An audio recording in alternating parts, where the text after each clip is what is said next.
Kalispera. That means good afternoon in Greek, since we're studying ancient Greek philosophy. Well, it's good to see you here in this terrific heat. I think it's laudatory for you to come out under these conditions to talk about things that matter most, as far as I'm concerned. Every week, I think I'm going to plunge right in and not have any preliminaries because that slows us down. But every week, it's impossible because things happen. They just keep happening in the news every single week that are so relevant to what we're doing. So here's my little list. First of all, raise your hand if you saw that wonderful The Greeks on PBS last Tuesday night. If you didn't catch it, you can probably get it on YouTube, right? Yes. All right, and it was terrific.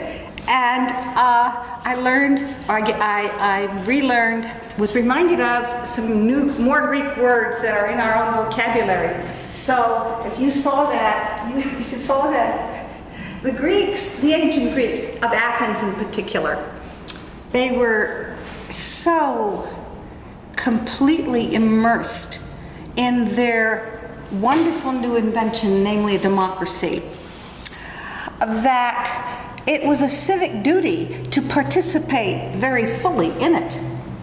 And they had a word for people who refused to be politically involved, and they called them, guess what? Idiotoi, from which we get our word idiot. Isn't that something? And then they also had another word for people in their young democracy who were so selfish as to look out only for their own interests. And they were called parasitotoi, from which we get our word parasite. And also, I don't know how you can even speak English without knowing where it came from. I love it so much, Greek and Latin mostly. They had a word for people who were bad citizens, refused to participate in their democracy altogether, and who were, public officials who were bad public officials. And if they were bad enough, we could learn from these people, I think. If they were bad enough, they put them on trial, I think, and condemned them to 10 years of ostracism.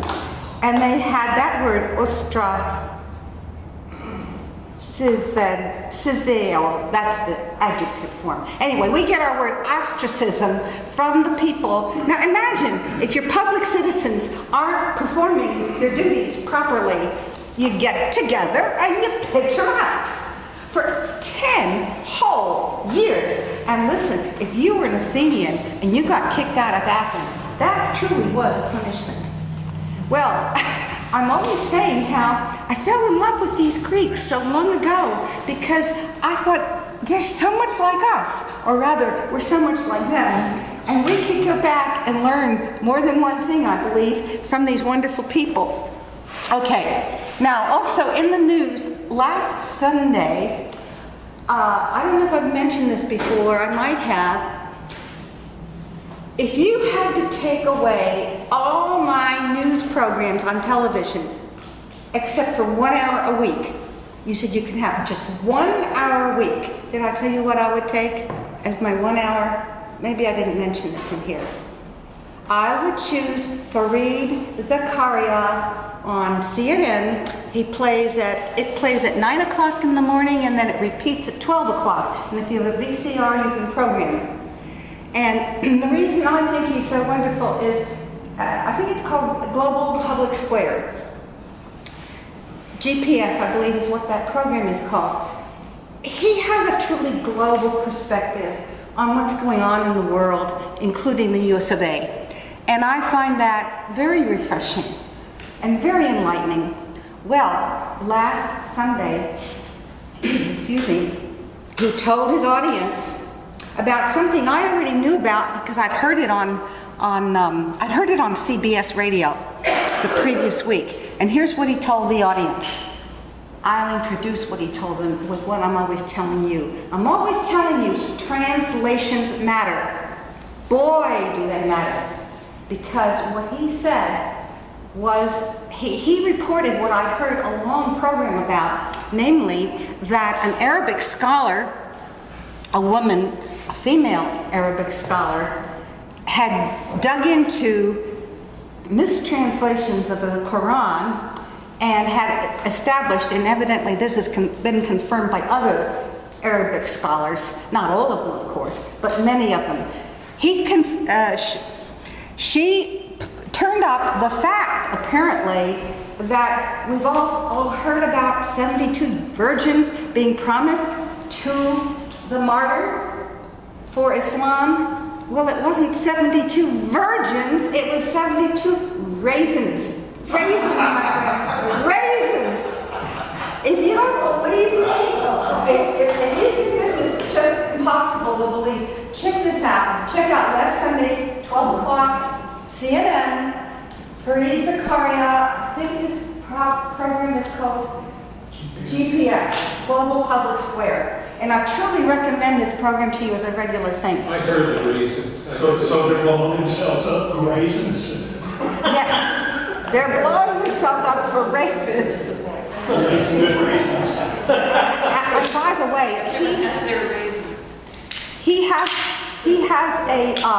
Fareed Zakaria has a special out called Why They Hate Us. Now last Sunday's was a quick summary of the Why They Hate Us program, but he has a fuller length Why They Hate Us program, which has already been aired, and it's very, very interesting. Why the Muslims hate America. Very interesting. Okay, now, as a long-time listener to NPR, where I learned an awful lot that I learned, I also happened to catch a review of a book. Don't have the author's name, but the new book is called either Calming Your Inner Child, I think that's the title, Calming Your Inner Child, or Calming Your Anxious Child, or maybe Calming Your Anxious Inner Child. Anyway, you'll never guess what that reminds me of. Do you happen to know, Bob?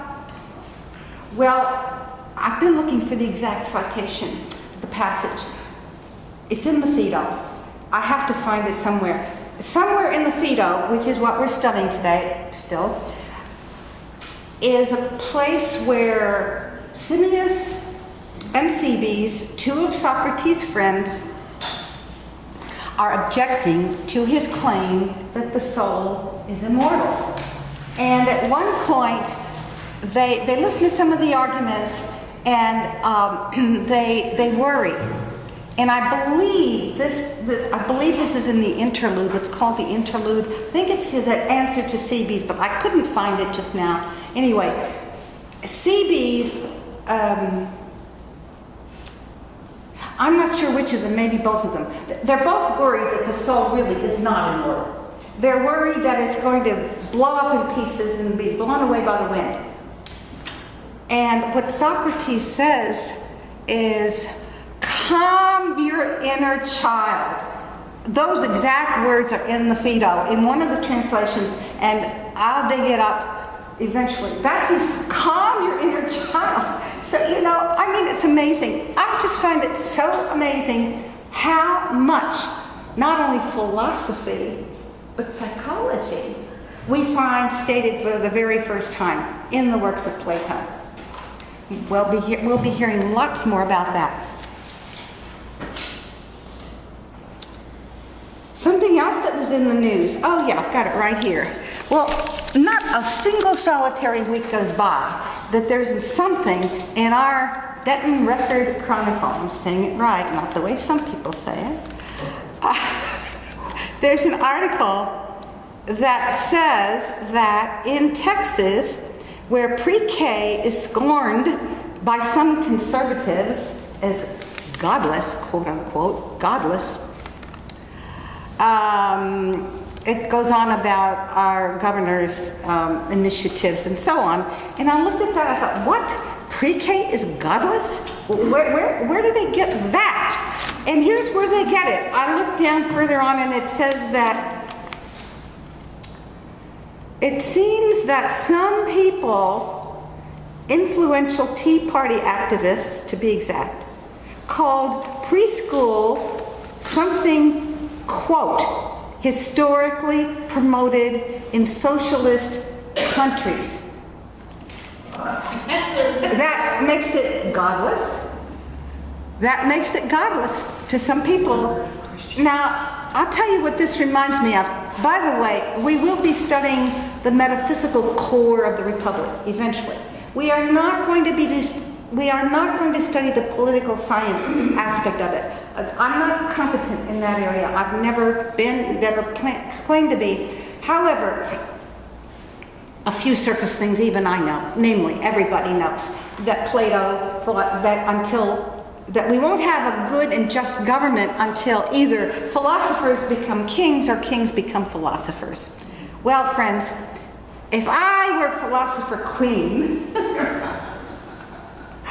one of the first things I would do is declare, by fiat of course, that everybody in the 8th grade studies logic. First semester informal logic, second semester formal logic. And I really think we'd have an entirely different country if that could happen. Because I think if that could happen, we might actually have some people going to the ballot, people going to the polls with an intelligent opinion, as opposed to the way they go now, if they go at all. Okay. And finally, I sent you on my email. Tell me again, raise your hand if you actually look at my emails. Oh, that's encouraging. That's encouraging. I send all kinds of things. You never know what I'm going to send. Anyway, just a day or two ago, I sent an eSkeptic article, which is so on our topic, it would be hard to be more directly on today's topic. It is, the feature article is called The Myth of an Afterlife.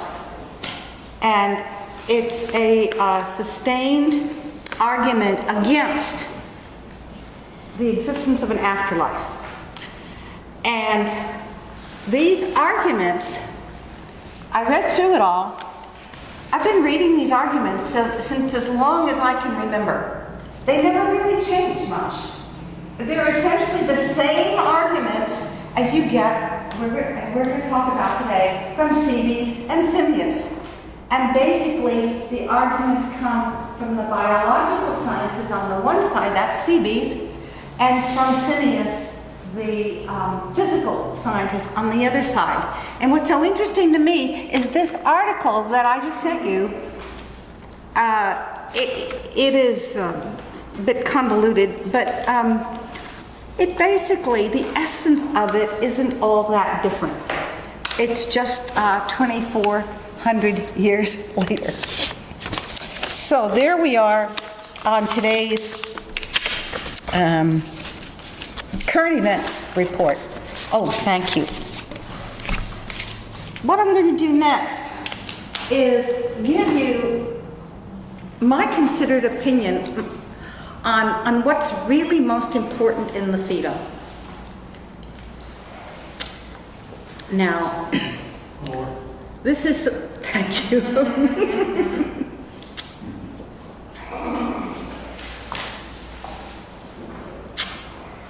I know this is a bit presumptuous on my part. Plato scholarship has been going on for about 2,000 years. The last 100 years or so of it, I'm somewhat aware of the major interpreters, and I don't want to say they're wrong. I'm just going to say that I've been thinking about the Phaedo for a very long time, taught it many, many, many times, and my take on what's most important in it isn't exactly the same as what the major writers say. I don't say they're wrong. I'm just saying it's a difference of emphasis. So the first thing I'm going to say about that, well, wait a minute. I have on the board an outline of what I'm going to claim are the most important things for us to be concerned with.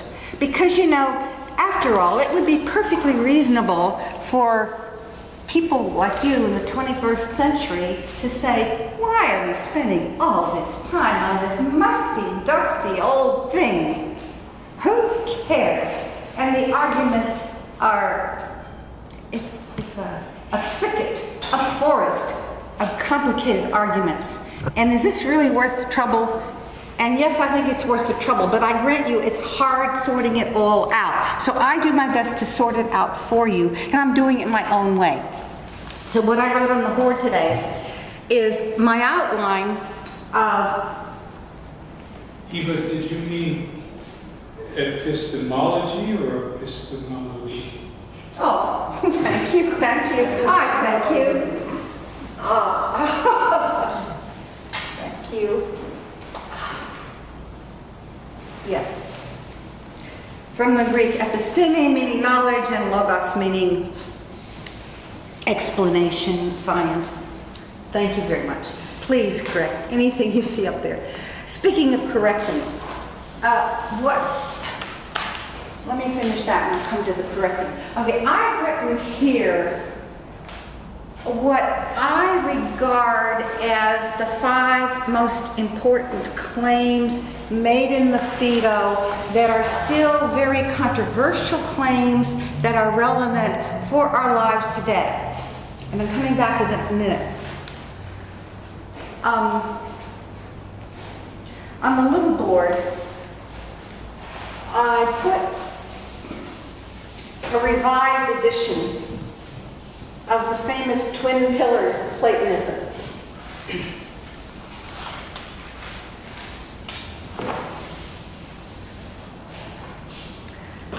It was W.D. Ross, I'm pretty sure, who used this term. The term twin pillars of Platonism doesn't exist anywhere in the document.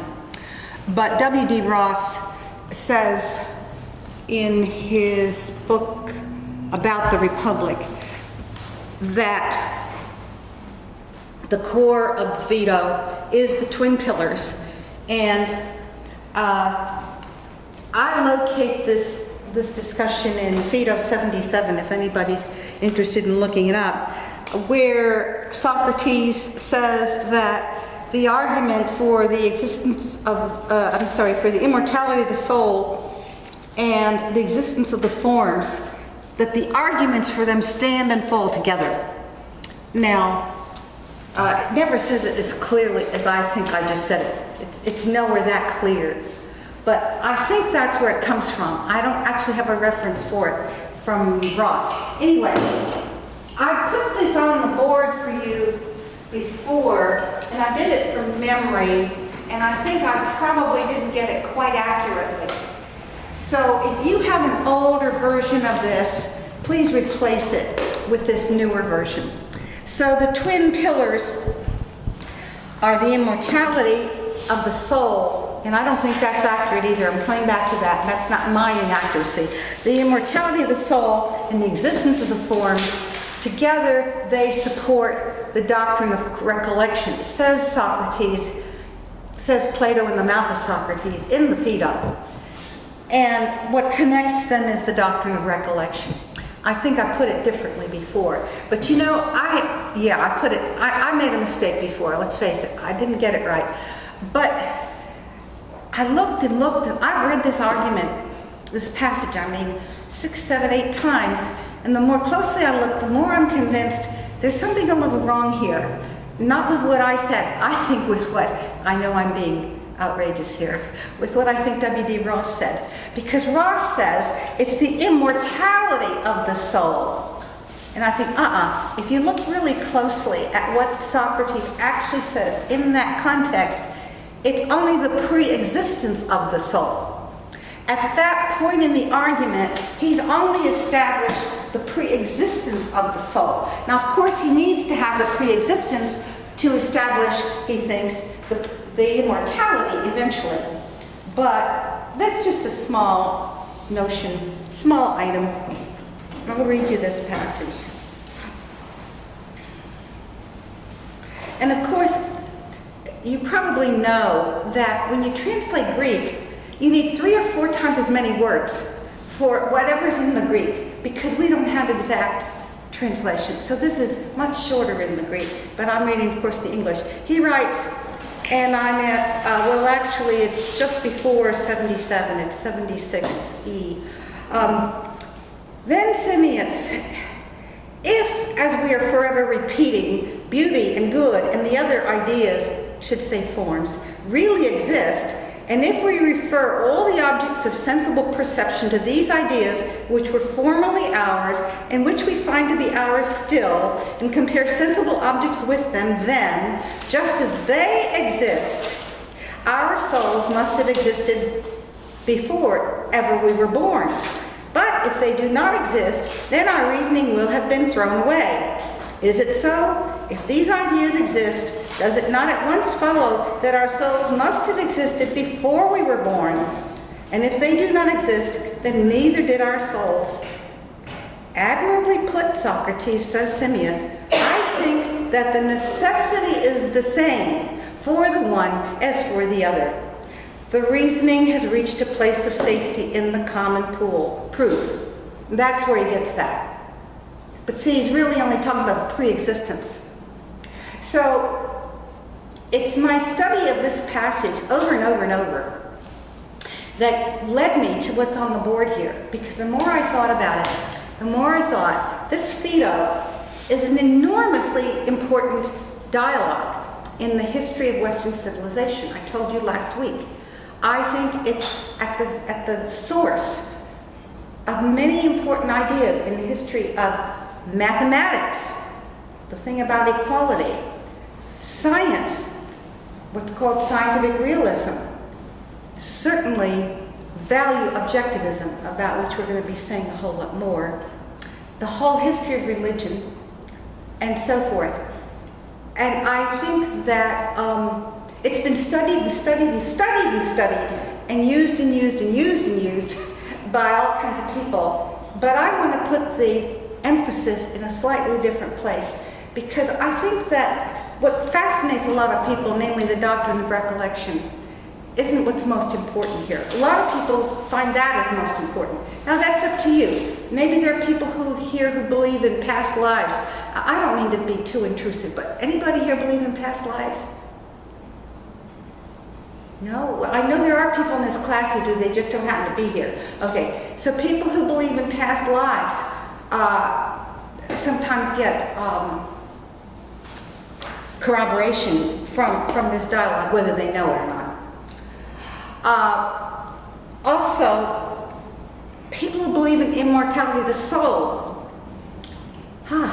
That's a biggie. I'll tell you, it really surprised me when I taught this at Westminster College, and I had a lot of divinity students in my classes. One day, one of them told me, he said, Dr. Cadwallader, you know Christians don't believe in the immortality of the soul, don't you? I said, no, I didn't know that. Does anybody ever hear that? That Christians do not believe in the immortality of the soul? Well, I've got to tell you, you could have knocked me over with a feather, because I thought I'd studied a little bit about Christianity. And I said, how is that? And, you know, I can't reproduce what the fellow said to me, but the gist of it was, he said, well, we believe in the bodily resurrection. The bodily, and because we believe in the bodily resurrection, we don't believe in the immortality of the soul. Okay, I'm not going there. I'm just telling you, I think it's fair to say that most people would say that Christians believe in the immortality of the soul. Is that all right, everybody? That most people would say that that's what Christians believe. I'm not arguing whether they do or not, just that's the usual reports. And this part of the world, I think probably there's a lot of Protestants that believe that the body is resurrected, the bodily resurrection. Mm-hmm. Well, they're fine if they they believe in the bodily resurrection, but how does that mean you don't believe in the immortality of the soul? Well, you're dead. You're dead until the day that Yeah. the end of the world, and the day Jesus comes back and resurrection. You know? Yes. Go And on. supposedly, after I'm just going to outline this, I promise I'm saying, after Jesus was crucified, he came back immediately, and he took Abraham and a few others, maybe Isaiah, with him directly to heaven. Mm-hmm. Everybody else was left. And my father, I was just to ask, arguing about, why are you so worried about getting buried, you know? And he said, well, there's got to be something to resurrect. And I said, well, you know, your body's going to decompose. And he said, oh, maybe there will be the bones. And, Well, Jim, yeah, okay. But by the way, when somebody tells me that, I always want to ask, we could just take our time and talk about things we're going to hear. I just always want to ask, because there are people who don't like cremation for this reason, you know? That's right. And I always want, here's a little Socratic dialogue I have with them. You play my interlocutor for a minute, okay? Okay, Jim. So I want to ask you something. If I'm being too personal here, stop me. But, so, do you consider yourself a Christian? I do not. Okay, I gotta find somebody who'll play. Who'll play? Somebody who's a Christian here. Daryl. Okay, fine, Daryl. So you consider yourself a Christian? Okay. So you believe in God? You believe there's God, and do you believe in an omnipotent God? A God who can do anything? Yeah, there's nothing God cannot do. Okay, if your God is omnipotent, why, if I have my body cremated, can't that God resurrect it from the ashes? I believe he can. Thank you. That's the little dialogue I have with people, you see, because that just makes no sense to me, but that's just my opinion. Okay, well, now back to the bodily resurrection. You know, I have studied Christianity. There's an Athanasian. Not everybody knows that there's the Athanasian and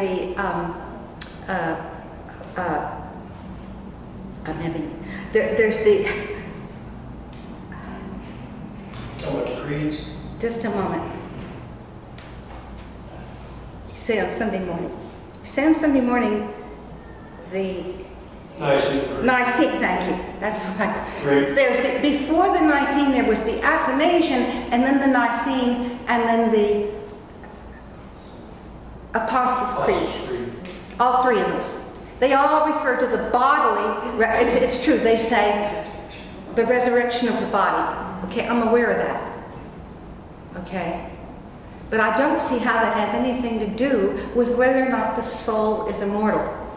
But it's neither here nor there. What is relevant is that most people, I think that Christianity believes in an immortal soul. Okay, now, look at that. Wait. Excuse me. Okay. Okay. Nicene, Athanasian, Apostles' Creed, they do all refer to the body, resurrection of the body. They don't actually say soul. See, that's interesting. It's quite interesting. But if there's soul, then even if that soul dies with the body, if it's resurrected with the body and it lives forever, isn't it immortal? We're going to come to Aristotle. We're going to see what Aristotle has to say about this. Because what happens is Plato gets into Augustine and Aristotle gets into Aquinas. So it's quite a while till we get to Aristotle. But we will get there. Okay, so, Great Lord. We talk about it. okay. What I want to claim is that what's most important, at least I'm going to say this is what's most important to me, in the fetal.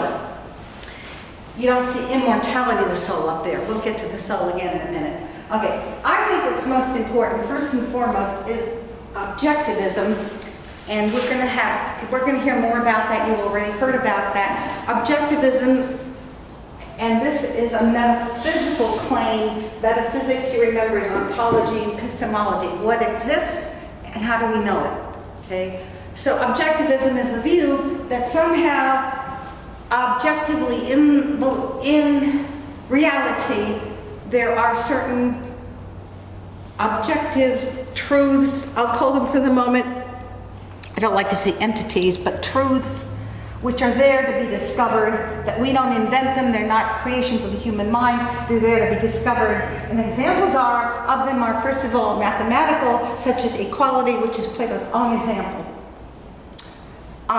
And secondly, that's in math, they're in mathematics, they're in science, so scientific realists believe that when our scientists in the history of the Western world were discovering, for example, the periodic table of elements, for example, E equals mc squared, and so on, they were discovering those things, not inventing them and projecting them onto the world. Now, that's metaphysical objectivism. Now, I've only said it as regards what we probably call facts rather than values. We'll get to values later.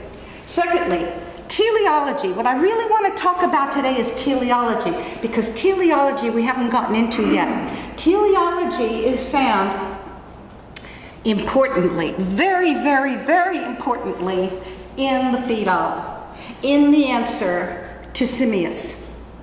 And this is central, and I think it's hotly controversial today. And the teleon, okay, the word is from the Greek word telos, meaning goal. Originally, the word meant target. It was a physical target. I'm Diana aiming at it. And being Diana, I always make my mark. Okay, so telos meant target, then metaphorically goal. And a teleological explanation is what Socrates gives as his answer to the objection from Simmias. We're going to go straight back into that dialogue in a minute, but I have another comment. You know, I've been teaching this for years and years, and I've read all these commentaries, and the traditional way that they divide up the dialogue is the way I've given it to you on the board repeatedly. You know, that Roman 1, 2, 3, 4, 5 business. Well, they always put the objections of Simmias and Cebes, or Cebes and Simmias, they always call that interlude. As if it were, you know, an interlude. If you go to the opera or someplace and there's an interlude, it's not very important. You know, there's Act 1 and Act 2, and then you go out and have coffee or wine or something for 45 minutes during the interlude. Well, I've always thought the interlude here is at least as important as the rest of it. So, we're coming back to that. Well, what is teleology? Or rather, a teleological explanation. I said we're coming back, we'll go there right now. When Simmias states his objection, which is physicalist, it's a physicalist objection. As I said, we'll go back to the text in a minute. The way Socrates actually answers him goes like this. And I think, in a certain sense, it's the most interesting thing of all. It's one of the most interesting things in the Phaedo. He says, Simmias, he goes into a little autobiography, Socrates does. When I was a young man, I studied the physical sciences, and yeah, they were interesting up to a point. But then I was dissatisfied because I didn't quite see what they said were the true causes of things. And so I studied all those pre-Socratics we studied until I found Anaxagoras. And when I got to Anaxagoras, I was all excited because he said there was a mind, and that was the cause of everything. But there was just a problem here. He didn't go any further. He only said there's a mind, and I was writing in my notes, capital M-I-N-D. But it was totally abstract. He never said, how did that happen? I mean, how does it work? He just said mind, that's all. Well, now Simmias, says Socrates, please let's consider, why am I sitting here in jail? Don't forget, we're still in the Phaedo. We're still with Socrates sitting in jail. explaining why he's not escaping. And he says, Simius, why do you think I'm here in jail when I could be out? I could be out exiled someplace, enjoying a nice life somewhere. He says, yes, it's true, my sinews and my muscles and my bones are causing me to sit in this chair. But wait a minute, do you think that explains why I am in jail? My muscles and my sinews and my bones? Well, that's not much of an explanation. That doesn't explain why my muscles and sinews and bones aren't having me walk out the door and on into some other place, like Thebes, let's say. No. The reason that I am sitting here about to be executed, rather than running on off as I could, is this. I think it's best for me to be here, not violating my conscience, and all the rest that you've heard repeatedly by this time. So, he's saying, he's relating, he says the true cause of things, and by the way, this so-called interlude is the introduction to the theory of forms, big time. So he's saying, because the true causes of things is for everything to be as it is best for them to be. And now we are going to be getting into full-blown teleological understanding of the universe. Because the teleological understanding of the universe is that everything is the way it is because there's a purpose in its being that way. And that purpose involves its being best for it to be the way it is. Now, I submit, historically, this is momentous. This is absolutely momentous. And we're going to say lots more about it. I repeat, at this point, Socrates is saying, he's introducing the concept of teleology. And where do I see this? Current today, Lydia, where is this controversy being discussed today? I bet you know. Don. Well, I was actually going back to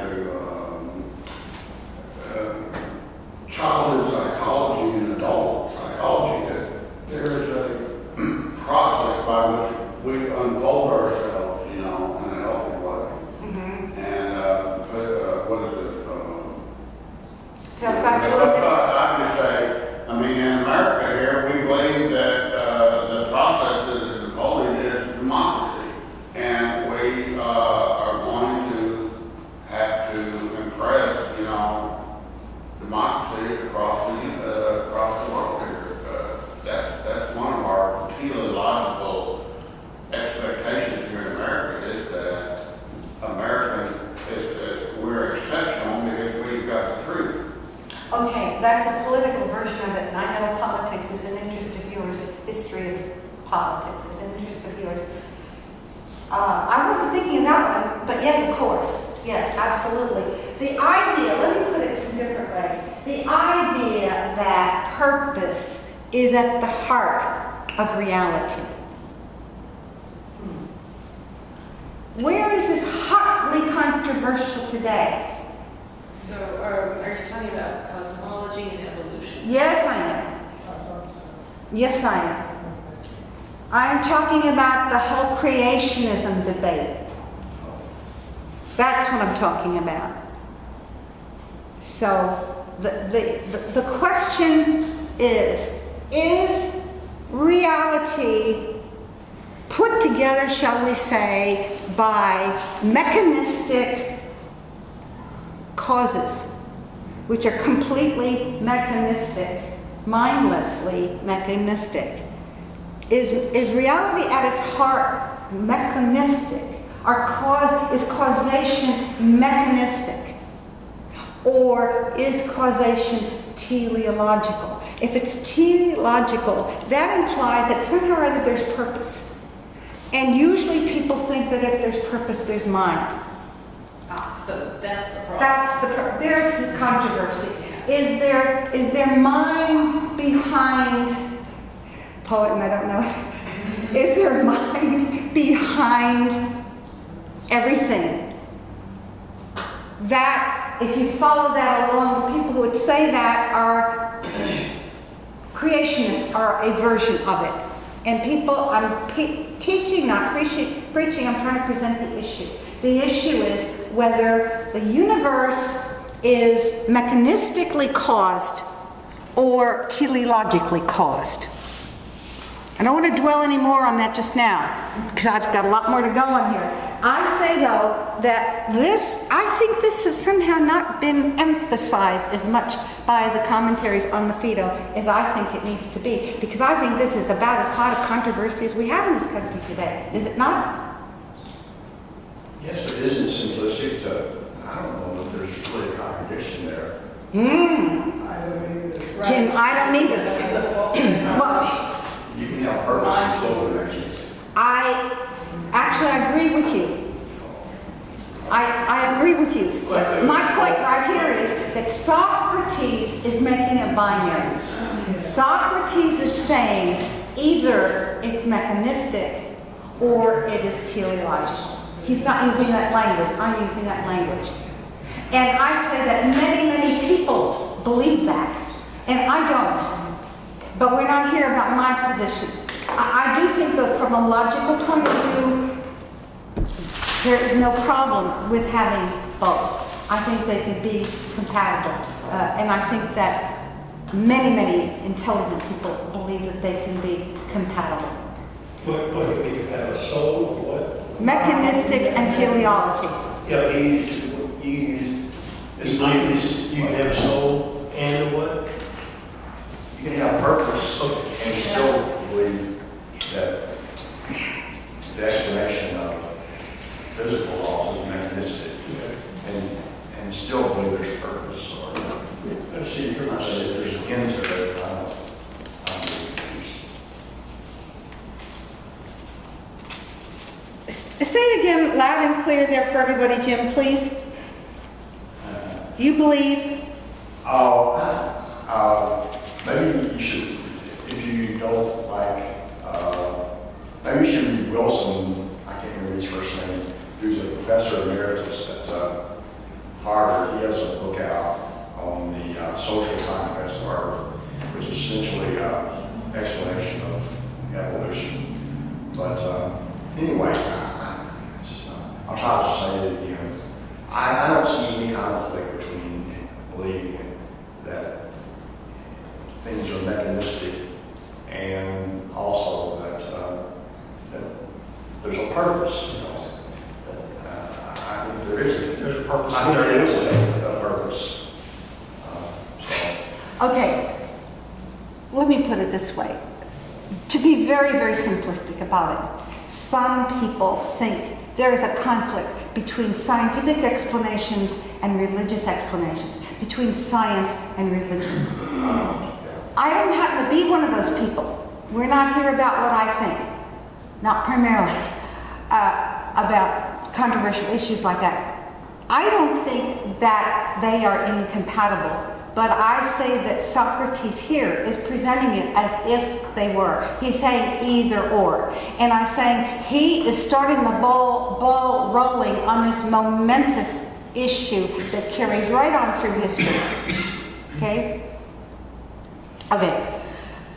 Let me, we're going to talk more about this, and some other day I'm going to introduce a word to you that I particularly like. I don't know if anybody else knows this word. Teleonomy.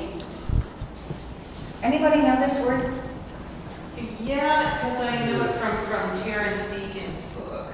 Okay, well, some other time we'll talk about that. Okay, now the next point, essentialism. Now, what happens next, essentialism, this is the third argument for the immortality of the soul. It's the third main argument, which I hope we're going to get to. So I won't delay any longer on that. And everybody agrees that that's central. Now, about the soul-body dualism, let me see just a word here. You notice how I wrote this. Most people write body-mind dualism. Now, when you see body-mind dualism, I say that's a modern version of this, and it really belongs with Descartes, about 1600. This dualism is soul and body, and it's very, very clear in the Phaedo. The Phaedo is very strongly and repetitively telling you the body is one thing and the soul is another, and the body is better than the soul, and that there are, he doesn't exactly use the term two worlds, but he implies that there's an invisible, intangible world, and he does say that in so many, not exactly those words. He does say that more clearly in the Republic, and we'll be getting back to that. So my point here is that in the body-soul dualism, there's an otherworldliness that for which Plato is notorious, and that's very clear. The gist of it is that the body is bad and that this life is bad, and the soul is better and the next life is better. And again, please remember, I'm not preaching, I'm teaching. That's here. And that is something that Plato is notorious for. I will say notorious, but there again, that has gotten into Christianity, certain forms of Christianity. But I want to say one more thing about that. The soul-body dualism is not typically Greek. Yes, it came from Pythagoreanism and Orphism, but it's not typically Greek. And I submit it is also not typically Hebrew, which is outside this course, except to say that a lot of people, I don't know how many, but a significant number of important people do believe in that kind of dualism. And I think this is where it came from. This is where it came from. It came before that, it came from Pythagoreanism, but it's very, very clear here. Okay, now all of these numbers 1 through 4, they're all metaphysical issues. That is to say, they're issues about what exists and how do we know it. And in a certain sense, they're factual claims. 20th century philosophers would say they're fact. They're about fact as opposed to value. So these are, and of course I mean purported fact, putative fact. I don't mean proven fact. When I say fact, very dangerous word fact is. I mean they purport to be facts. Okay, as opposed to number 5. Now, I'm sorry, I forgot to mention, I wrote here, this is my abbreviation for psychology.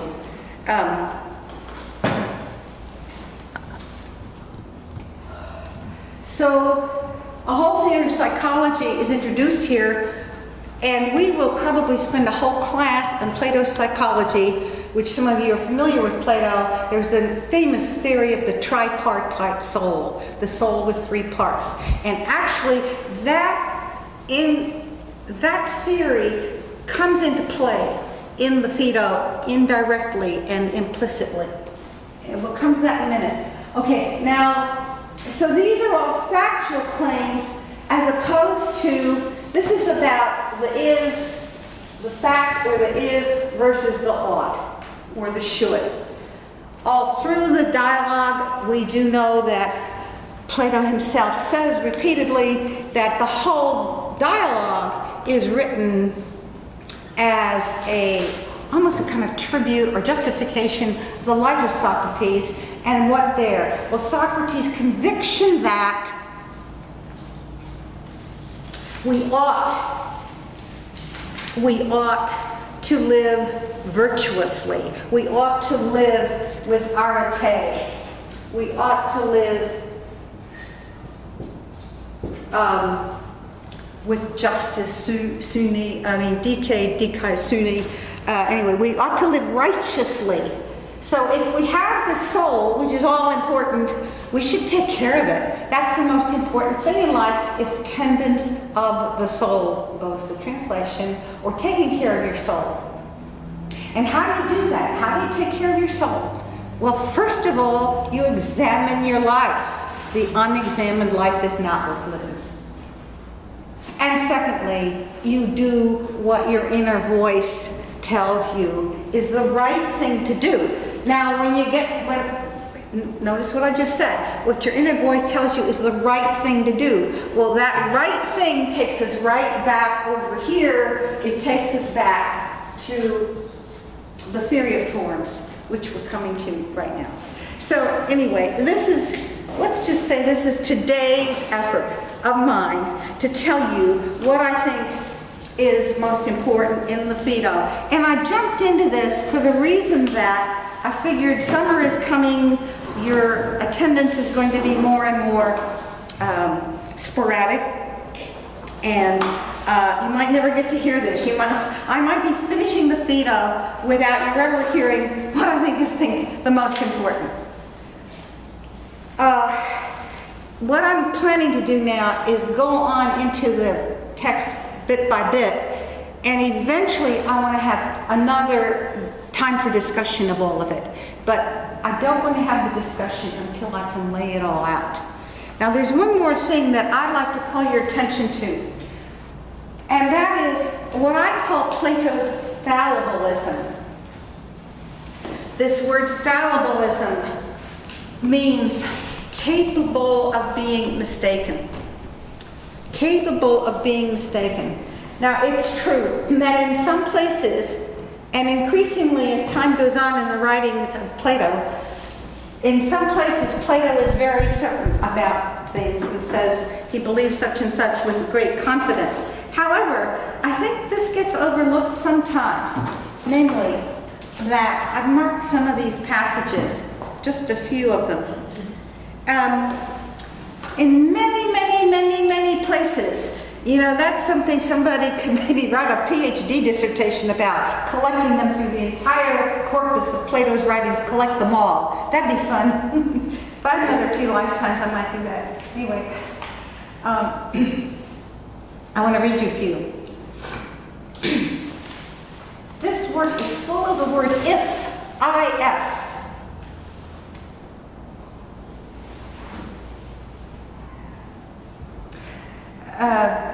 This isn't one of the if passages, but let me read I'm afraid I'll forget this one if I don't do it. In many places, Socrates says things like this: this is only probable. I'm not sure about this. Reasonable men, oh yes, that's another main point I forgot to make. Back to what is Plato trying to do in the Phaedo? What is the whole thing about from a bird's eye point of view? Most people will tell you it's to prove the immortality of the soul. I don't think that's accurate. You know why, anybody? Why is that not accurate? We haven't heard it all yet, so it's not fair to ask you yet. Okay, but maybe some of you have read it before. Okay, here's what's wrong with saying the Phaedo is Plato's effort to prove the immortality of the soul. I don't think he is trying to say, I'm going to prove X. Let's call immortality of the soul X for a minute. I think like a logician or mathematician sometimes. I don't think he's going to say that he's going to prove X. I think that what he's really trying to do is to prove that X is not impossible. That not necessarily not X. You see? Subtle here. He's trying to prove that it's not necessarily unreasonable to believe that we have an immortal soul that survives the death of the body and goes on to the next life. Are you following me? It's subtle, but I think quite important. Huh? Yeah. So I'm going to say it again slowly. I don't think he's proving X. I think, read this carefully and you'll see, he's not saying, I claim to prove X. He's saying,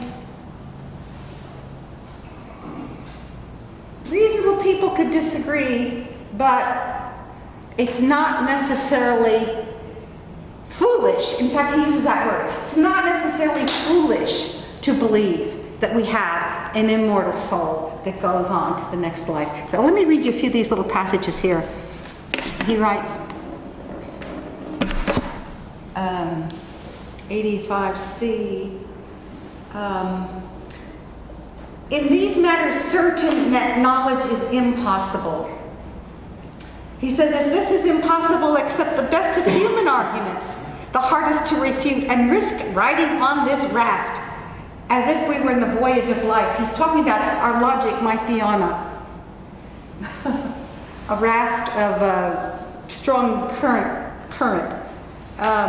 Wait a minute, I wanted to find all those ifs for you. Here, in the space of just a very few paragraphs, he writes, 91A, I shall not be endeavoring to prove the truth of my contention, but to prove it as far as possible to myself.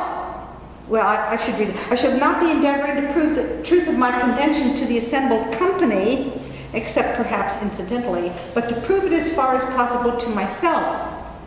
I reckon, my dear friend, see how greedy, that if what I say is true, that's 91B, if what I say is true, and he goes on, and then he says, and if you think that anything I say is true, then agree with me, but if not, resist every argument, taking care that in my eagerness I do not deceive you as well as myself. You see? And then every time he introduces a myth, well, the Timaeus myth is the one that I know the best. He starts out with saying, first of all, he puts it not into Socrates' mouth, Plato I'm talking about. Plato puts the Timaeus story not into the mouth of Socrates, but into the mouth of Critias, who's a Pythagorean, and he starts out saying, this is a probable tale only. Probable tale only. And every myth that he introduces, he introduces with this business about, well, I don't know this for sure. Where's my other copy? It's on the ground there. The marker. No, the other copy. That copy is Bluck with it's a translation and commentary. I want a simple, here it is, right here. Thank you. Well, anyway, he always introduces it with, this is something that somebody, either they dreamed it or they heard it from some priestess in some temple or something or other. Anyway, so why do I go to all this trouble right now? Because I think I've been spending a lot of time just trying to sort out in my own mind, well, what's this Phaedo really about? And so I've done my best here to tell you. Well, we'd better get back to the Phaedo arguments themselves. And I haven't got the outline on the board anymore, but let me review. There are considered to be three main arguments for the immortality of the soul. The first was the cyclical argument. That was from alternation and compensation. That was the one where Socrates says all life is akin, and everything in the world goes with this circle of opposites turning into their own opposites. And so since we're alive now, we must have, and we're going to, life turns into death and death turns into life. And then he puts that together with the doctrine from recollection. Since we're alive now, how do we know certain things? This is going to take us back to Meno later on. Well, we know certain things because we lived in a past life, he says. Then he has the argument from affinity, and in this one he's addressing the Pythagoreans. And that is related to this body-soul dualism, and he says basically there are two kinds of things. There are things which are visible and invisible, and many and one, and so forth and so on, and the soul is more like the ones that are invisible and one and permanent and known through reason, not the senses, and so forth. Okay, then we have the interlude, and we have Simmias stating the objections, his objections. Now, I found it very interesting how these arguments are characterized by one of our commentators. Just a moment.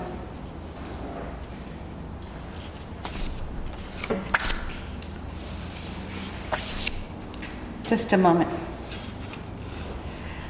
I didn't go into all this last time. As usual, time is running out. There's a terribly complex jungle of arguments that are the reply to Simmias. And I'm sorry, the reply to, yes, Simmias. Simmias is the one who says, well, the soul is like the attunement of a lyre. Compare the soul to the attunement of the lyre, which is the mind. And this is like saying that you can't play the tune on the violin when there's no more violin. So you can't have a soul when there's no more body. That's the gist of it. Somebody else, Huxley, I think, said something like, you can't have the whistle when you don't have the engine. So you can't have the shadow when you can't have the wheel. You can't have the whistle of the engine when there's no wheel, when there's no engine. So this is the biological argument, so-called. The epiphenomenalist version of the biological argument, and that's what relates to the thing I just sent you. Okay, now, the replies to, I'm not going to go into the details of those replies because they're very convoluted. Basically, Socrates is going to say, hey, CBs, you can't have both your belief in the Pythagorean business about the soul being attuned and the soul existing in a prior life. You have to take one or the other. It's a logical argument, a technical one that, as I say, isn't worth our time. But what's important next is that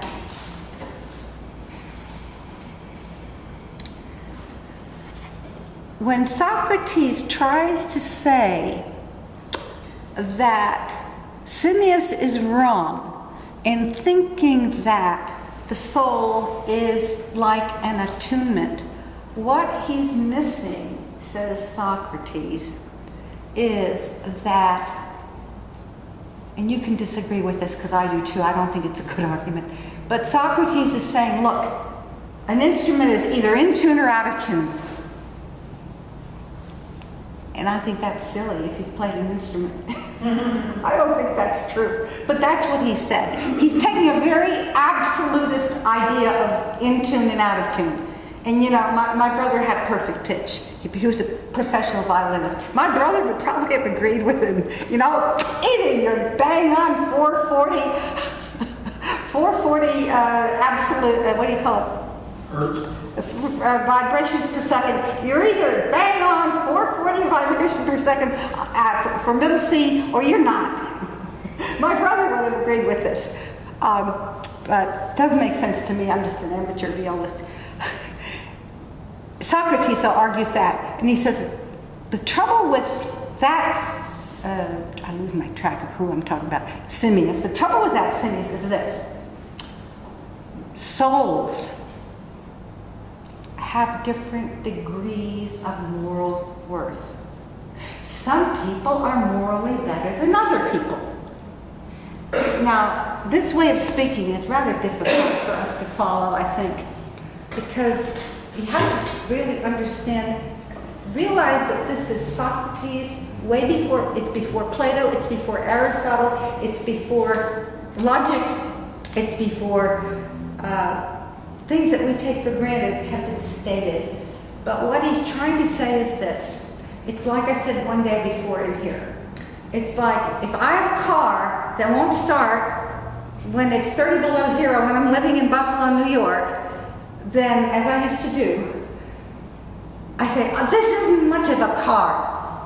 You get the idea of how we're saying this thing isn't much good. We have this way of saying it isn't much of a whatever it is. So we might say, let's say, oh, I don't know what we say today. he isn't much of a president because he failed to do this or that. We might say something like that.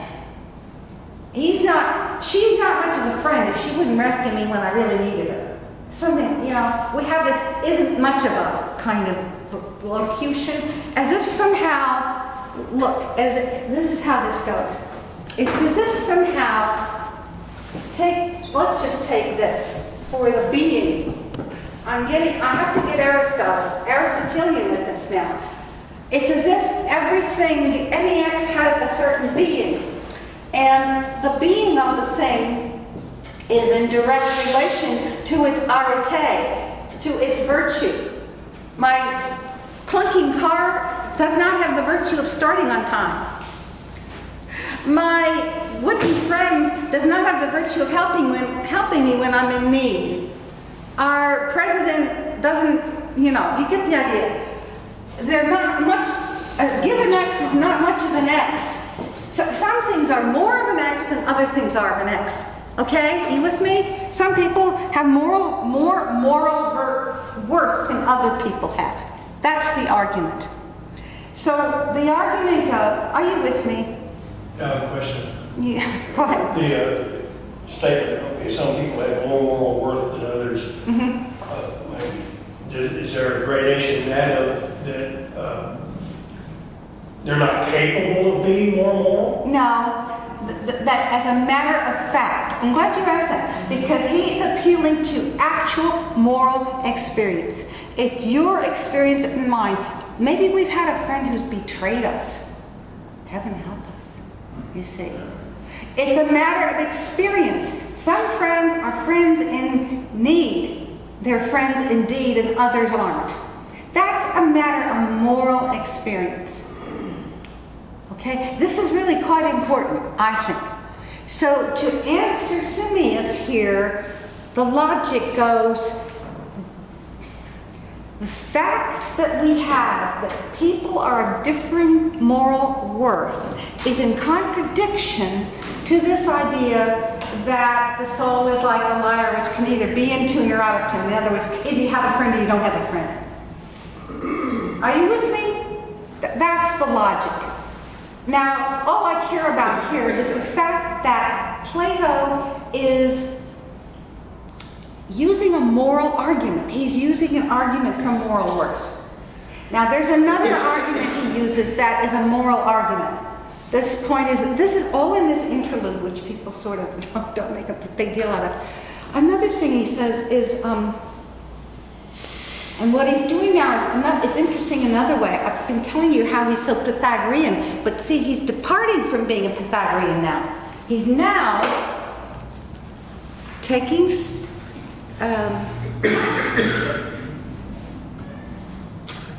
Simmias, the Pythagorean, and saying, yeah, I understand where you're coming from, but I'm going to another place now. And here's what the next argument is. The next argument is that he implicitly refers to the tripartite soul.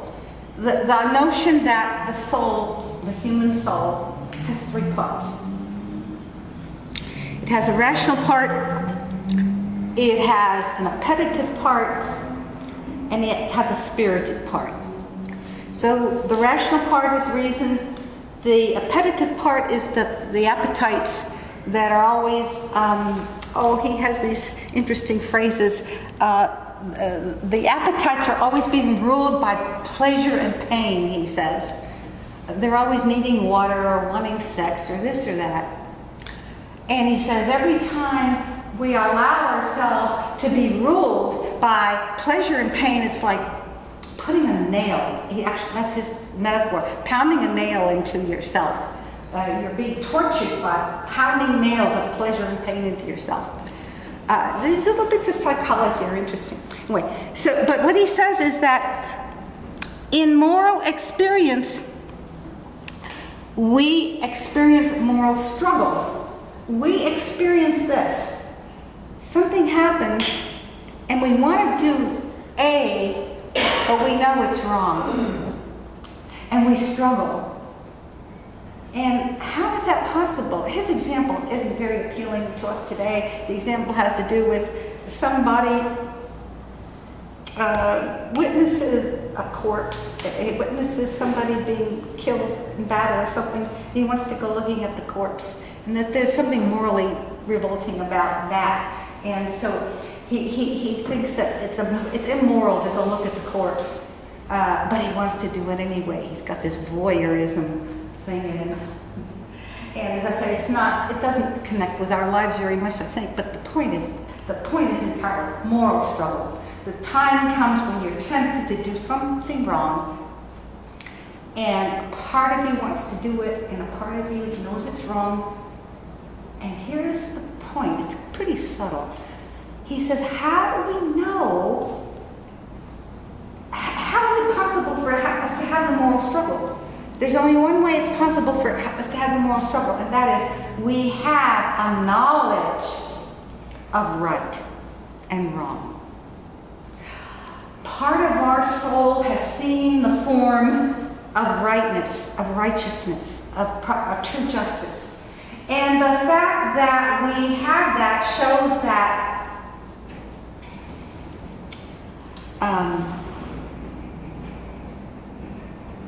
this soul is more than just, more than nothing but, to use current terminology. It's more, it's not just physical composition. But there's something there other than the physical, which is this sense of rightness. All right, and in a different place, he uses another moral argument to the effect that the soul rules. When we do that, the soul rules over the body. And never mind about the spirited element. We'll spend a whole hour class on the psychology of the tripartite soul. Well, let's get to the main attraction now. Oh my goodness. Okay. We move now to the final argument, and the final argument goes like this. It's this essentialism. It's this theory. Okay, it's this. It's the theory of forms as essential natures.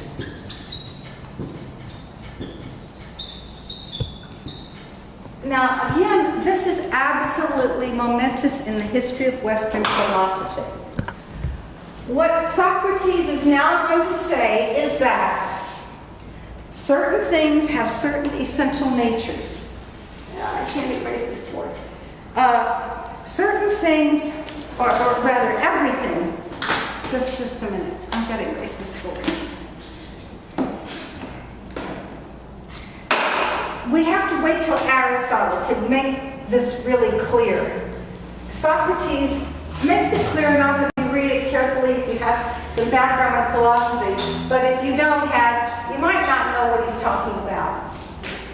He has to use examples. He can't use logical language that hasn't been invented yet. But the idea is this. His example is fire. So he says, basically, okay, there's this fire and that fire. There's a fire in the fireplace, there's a fire on your stove, and so forth. Where the fire is not part of its essential nature. Everything has an essential, and later on Aristotle is going to say an accidental nature. So it's just an accidental nature of a certain fire to be on my stove and a different one to be in your fireplace. But what's essential to fire is that it's hot. Okay, so take the example of fire. Fire is always hot. And he says, any given thing, any given X is such that it always keeps its essential nature. So, fire cannot ever be cold. That's impossible because heat is essential to its nature. And then he uses this military analogy of advancing and withdrawing, and he says, basically, you know, if I took an ice cube, if I took an ice cube to my stove, either the ice cube would melt or the flame in the stove would be put out. You can't have both. You can't have a cold fire. Are you with me so far? All right. Now we come to the soul.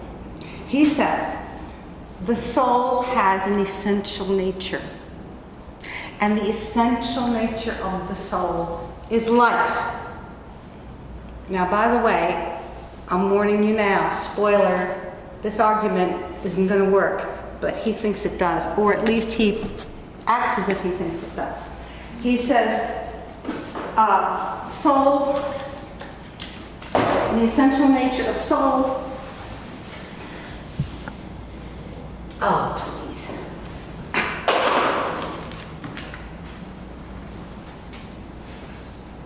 Well, We won't ride. is it because I put the water on there? Is that why? Yeah, it's gonna sweat. Well, I've got to get this on the board somewhere. I see. Essential nature of a working whiteboard is that it's dry, is that right? Okay.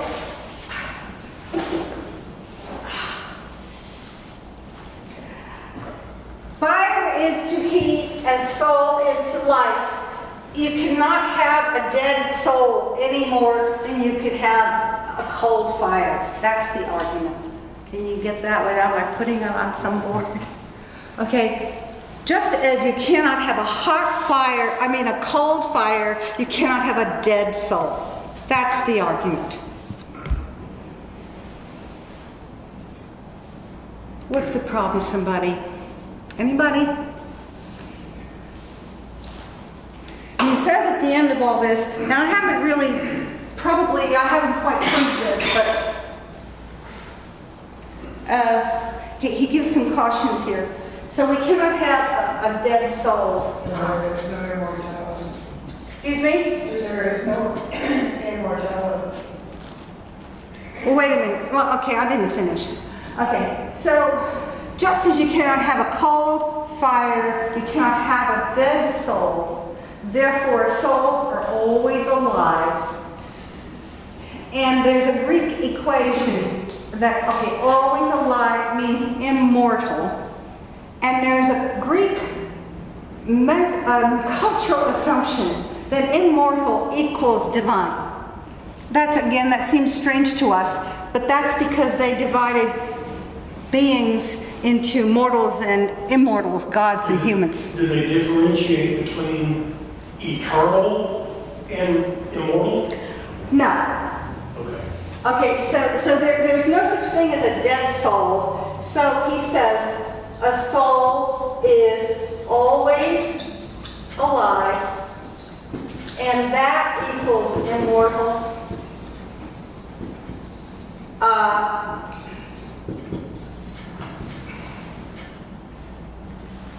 And so he thinks he's proved his point.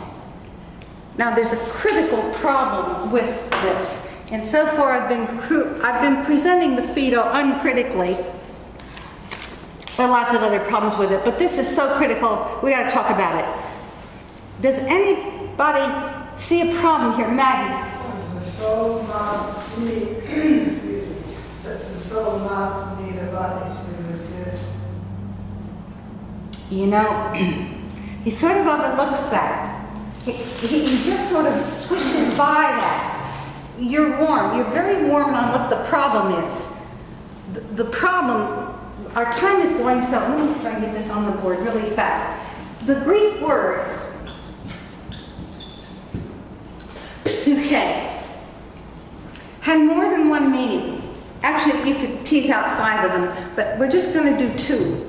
Okay, one meaning of the soul, and we find this in Aristotle, by the way. original meaning of soul is the principle that makes something alive. A soul is what makes things alive.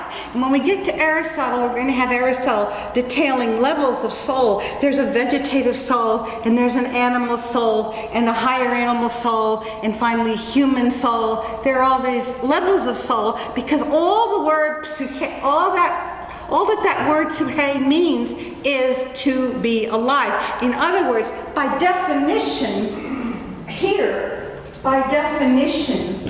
a soul is, it's the life principle. It's whatever makes a live thing live, okay? But what Socrates does here, Plato I should say, he switches the meaning of the term. This is called equivocation. It's a fallacy of equivocation. It's a central fallacy in logic. He changes from psyche as meaning alive to surviving, you had it, Maggie, the death of its body, of its body. Now, what he needs to prove is number 2. All he has is number 1. In this final argument, the whole thing about fire cannot be cold. Why not? Because fire, by definition, is something that is hot. So what happens when you like throw water on it or bury it, or, you know? Well, according to his way of thinking, he understands that. If you throw water on a fire, then the heat retreats. He's thinking of a military metaphor. You see? Either Not about what's actually happening and the molecules slowing down. No, of course not. There are no molecules here yet. Right. So he's thinking, he's almost thinking of it as if it were two armies. And you're either going to win, you're going to lose, you're going to advance, or you're going to... Those are his words. You're going to advance or you're going to retreat. So he says when the soul is confronted with death, it advances, it doesn't retreat, so to speak. That's the final argument. I'm sure there's a lot I haven't said yet. I've got all these cards and I haven't even looked at them. Just a minute. Let me see here what I want to say.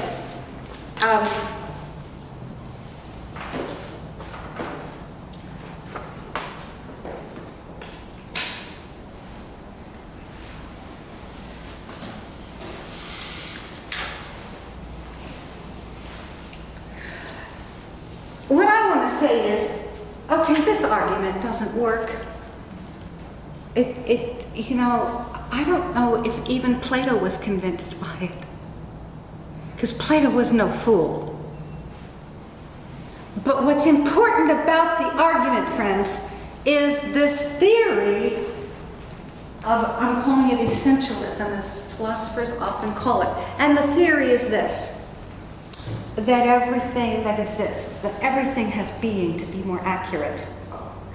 Oh, I've got to go back to that, because I didn't do him justice. I didn't tell everything he had to say. You see, another of his examples is not just a fire example, it's a Pythagorean mathematical example. It goes like this.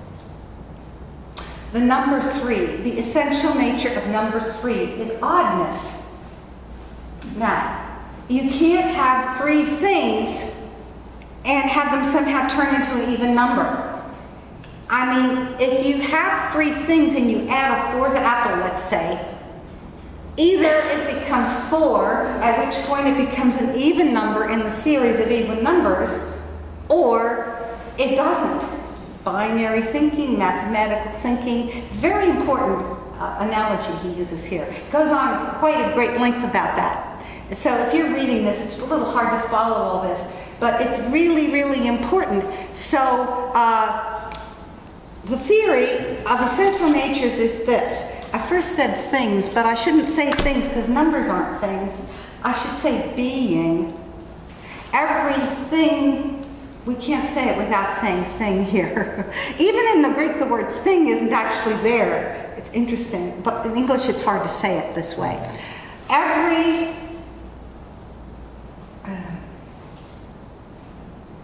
being, has an essential nature. And actually, my friends, well, that's the form. And actually, I would call that, later philosophers, medieval philosophers, call that a real definition. So forms are real, or called real definitions. Now, the term, I hate to say definition because you think, well, that's something you look up in a dictionary. No, no, no, no, no. A real definition isn't that. A real definition is more like the definition of a mammal and the properties that we know mammals have, or better yet, a number series or some feature of prime numbers or something like that. The real definition of the thing cannot be violated, so to speak. So, I've got a few more minutes left. It's important to understand the difference between this argument, and I don't any longer have my outline on the board, but if you look in your papers and you'll see, we had earlier, we had the forms, I think it's your 2B, 2B, yes.